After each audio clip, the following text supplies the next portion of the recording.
Hi everyone, this is Tireless Zone and welcome you again to the another session of Modern History। तो आज सामाजिक धार्मिक आंदोलन का सेकंड पार्ट शुरू करते हैं। इसका पहला पार्ट मैंने अपलोड कर दिया है, जिन्होंने नहीं देखा है ज़रूर देख लें। उसका लिंक मैं इस वीडियो के डिस्क्रिप्शन बॉक्स में दे दूँगी and if you like it share it among your friends. तो शुरू करते हैं आज का पहला क्वेश्चन। पहला क्वेश्चन है, आर्य समाज की स्थापना कब और कहाँ हुई? तो इसका आंसर होगा बम्बई 1875 ईस्वी में, 1875 ईस्वी में। और इस समाज की स्थापना दयानंद सरस्वती जी ने की थी, जिनका वास्तविक नाम मूल शंकर था।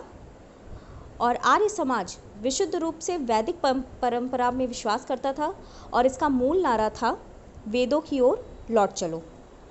अगर आर्य समाज के मुख्यालय की बात की जाए तो ये लाहौर में था, जिसकी मतलब आर्य समाज की एक शाखा 1877 ईस्वी में लाहौर में खोली गई, जिसको कालांतर में इसका मुख्यालय बना दिया गया। और ब्रह्म समाज के अपेक्षा आर्य समाज लोगों के बीच ज़्यादा फेमस था, या कह सकते हैं कि इसके अनुयायियों की संख्या ब्रह्म समाज से ज़्यादा थी। वो इस वजह से क्योंकि आर्य समाज सीधे जनता के बीच जाकर प्रचार प्रसार अपने धर्म का करता था, मतलब धर्म या नीतियों और शिक्षाओं का करता था। इस वजह से इनके अनुयायियों की संख्या भी ज़्यादा थी। सेकंड क्वेश्चन है, झूठे धर्मों के विरुद्ध पाखंड खंडिनी पताका किसने लहराई? इसका आंसर होगा दयानंद सरस्वती। और ये पाखंड खंडिनी पताका इन्होंने 1863 ईस्वी में 1863 ईस्वी में शुरू किया। साथ ही साथ शुद्धि आंदोलन को भी इन्होंने चलाया। शुद्धि आंदोलन का तात्पर्य होता है गैर हिंदुओं को हिंदू धर्म में वापस लाने का आंदोलन, जिसका इन्होंने भरपूर सपोर्ट किया और इस आंदोलन को एक राष्ट्रीय रूप भी दिया। दयानंद के गुरु का नाम विरजानंद था, जिन्होंने इन्हें वैदिक ज्ञान की शिक्षा दी। और ये शिक्षा इन्होंने मथुरा क्षेत्र में प्राप्त किया था, जिसके बाद आगरा से दयानंद सरस्वती ने अपने ज्ञान का प्रचार प्रसार शुरू किया। दयानंद सरस्वती के साथ दो गुरुओं का नाम जुड़ता है, एक तो विरजानंद और दूसरा है दंडी स्वामी पूर्णानंद का। दंडी स्वामी पूर्णानंद ने इन्हें संन्यास की शिक्षा दी थी जब इन्होंने अपना घर त्यागा था 21 वर्ष की आयु में। साथ ही साथ ये महत्वपूर्ण इसलिए हो जाते हैं क्योंकि इन्होंने ही दयानंद सरस्वती का नाम मूल शंकर से बदलकर दयानंद सरस्वती रखा था। अगर दयानंद सरस्वती की मृत्यु की बात की जाए तो इनकी मृत्यु अजमेर में 30 अक्टूबर 1883 ईस्वी में हुई। तीसरा क्वेश्चन है, आर्य समाज से रिलेटेड है। आर्य समाज का बाइबल किसे कहा जाता है? तो आंसर होगा सत्यार्थ प्रकाश। ये एक पत्रिका थी दयानंद द्वारा शुरू की गई, जो कि हिंदी में थी और 1874 में इसका संपादन दयानंद सरस्वती जी ने किया था। इनसे स्वराज शब्द जुड़ा था और स्वराज शब्द का सर्वप्रथम प्रयोग करने वाले ये प्रथम व्यक्ति थे। स्वराज शब्द के साथ ही साथ ये स्वदेशी वस्तुओं, स्वदेशी शब्द पर भी काफ़ी ज़्यादा फोकस करते थे। और इसी के साथ इन्होंने कहा भी था कि बुरे से बुरा स्वदेशी राज्य अच्छे से अच्छा विदेशी राज्य से श्रेष्ठ होता है, अर्थात स्वदेशी सर्वोत्तम होता है। तो याद रखिएगा, ये स्वदेशी के पक्षधर थे। दयानंद सरस्वती को हिंदी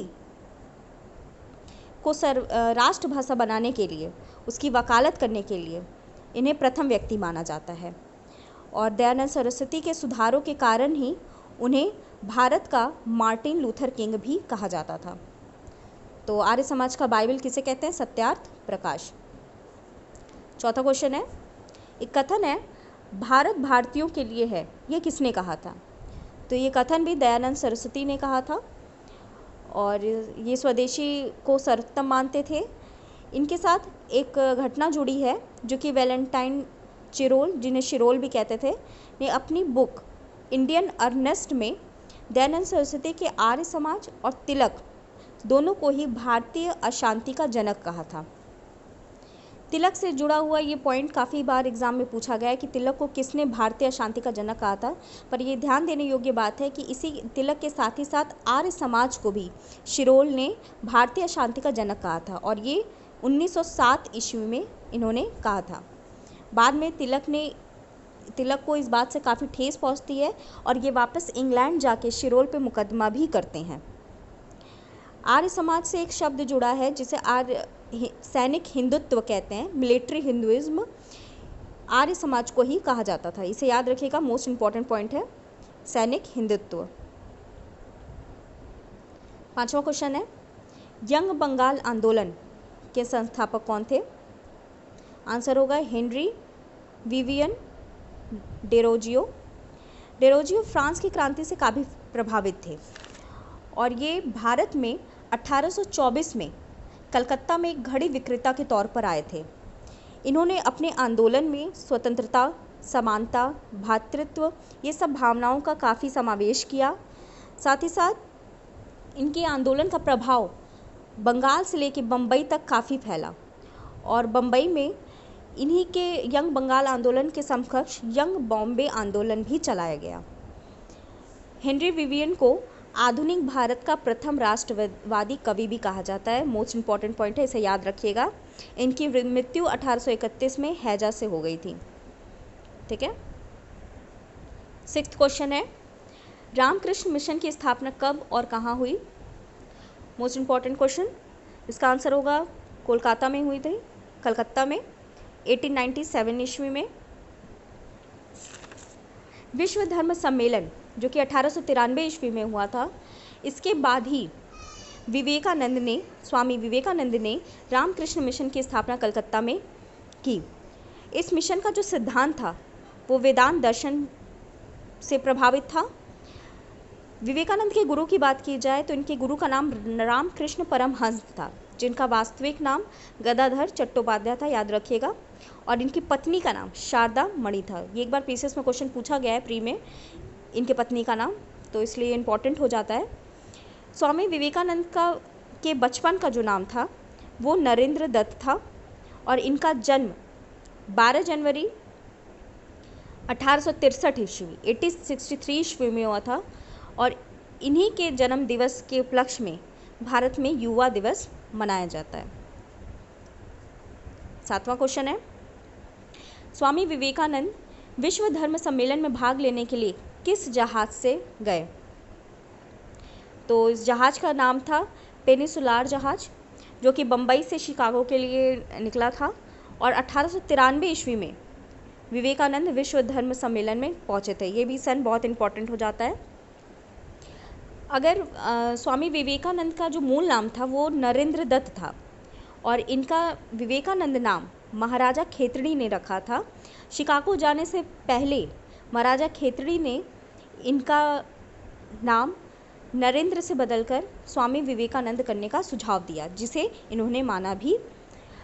इनके भाषण के बाद अमेरिका की जनता ने इन्हें तूफ़ानी हिंदू कह के संबोधित किया। साथ ही साथ फ्रांस के रोम्पा रोलो ने इन्हें हिंदू नेपोलियन और इनके भाषण को दहक की ज्वाला भी कहा। इनका भाषण इतना प्रभावकारी था कि अमेरिका का एक समाचार पत्र था न्यूयॉर्क हेराल्ड, उसमें इनके लिए बहुत ही सुंदर लाइन लिखी गई थी कि हम ये अनुभव करते हैं कि ऐसे ज्ञान संपन्न देश में धर्म प्रचारक भेजना कितना मूर्खतापूर्ण था, क्योंकि पहले के समय में ईसाई धर्म के प्रचार प्रसार के लिए इंग्लैंड से, अमेरिका से धर्म प्रचारक आते थे भारत में, पर इनके धर्म के प्रति बुद्धिमत्ता को देखते हुए इन्होंने ये वाक्य इनके लिए कहा। तो इम्पॉर्टेंट हो जाता है, याद रखिएगा। 8वां क्वेश्चन है, किसे हिंदू नव जागरण या हिंदू पुनर्जागरण का सर्वश्रेष्ठ प्रतिनिधि माना जाता है? तो इसका आंसर होगा स्वामी विवेकानंद को। ये क्वेश्चन थोड़ा कन्फ्यूजन क्रिएट करता है राजा राम मोहन रॉय से, क्योंकि उन्हें भी आधुनिक भारत का प्रथम जनक, प्रथम पुरुष, अग्रदूत ये सब कहा जाता था। पर यहाँ ध्यान देने योग्य बात है कि पुनर्जागरण का प्रतिनिधि स्वामी विवेकानंद को कहा जाता है, इसे ध्यान रखिएगा। और इनके बारे में बहुत से लोगों ने बहुत अच्छी मतलब लाइनें बोली, जैसे कि गांधी जी ने इनके लिए कहा था कि स्वामी विवेकानंद का नाम ही प्रेरणा है। साथ ही साथ रविंद्रनाथ टैगोर ने इनके लिए कहा था कि विवेकानंद सृजन की प्रतिमा हैं। सुभाष चंद्र बोस की बात की जाए तो इन्होंने स्वामी विवेकानंद को आधुनिक राष्ट्रीय आंदोलन के आध्यात्मिक पिता कहा था। स्वामी विवेकानंद का पुस्तक भी बहुत इम्पॉर्टेंट हो जाता है एग्ज़ाम पॉइंट ऑफ व्यू से, जैसे कि कर्मयोग, राजयोग, उद्बोधनी जो कि बंगाली भाषा में लिखी गई थी, प्रबुद्ध भारत अंग्रेजी भाषा की, प्राच्य पाश्चात्य और मैं समाजवादी हूँ, एक्सेट्रा काफ़ी सारी बुक थी, जिसमें से कर्मयोग और राजयोग इम्पॉर्टेंट हो जाता है एग्जाम पॉइंट ऑफ व्यू से। 9th क्वेश्चन है, विवेकानंद की प्रथम शिष्या कौन थी? बहुत ही महत्वपूर्ण क्वेश्चन है। इसका आंसर होगा मार्गरेट एलिजाबेथ नोबल, जिन्हें सिस्टर निवेदिता या भगनी निवेदिता भी कहते हैं। भगनी सेंस बहन होता है, बहन को कहा जाता है, और ये आयरलैंड से संबंधित थी। इन्होंने विवेकानंद के जीवन पर एक बुक भी लिखी जिसका नाम था the master as I saw him.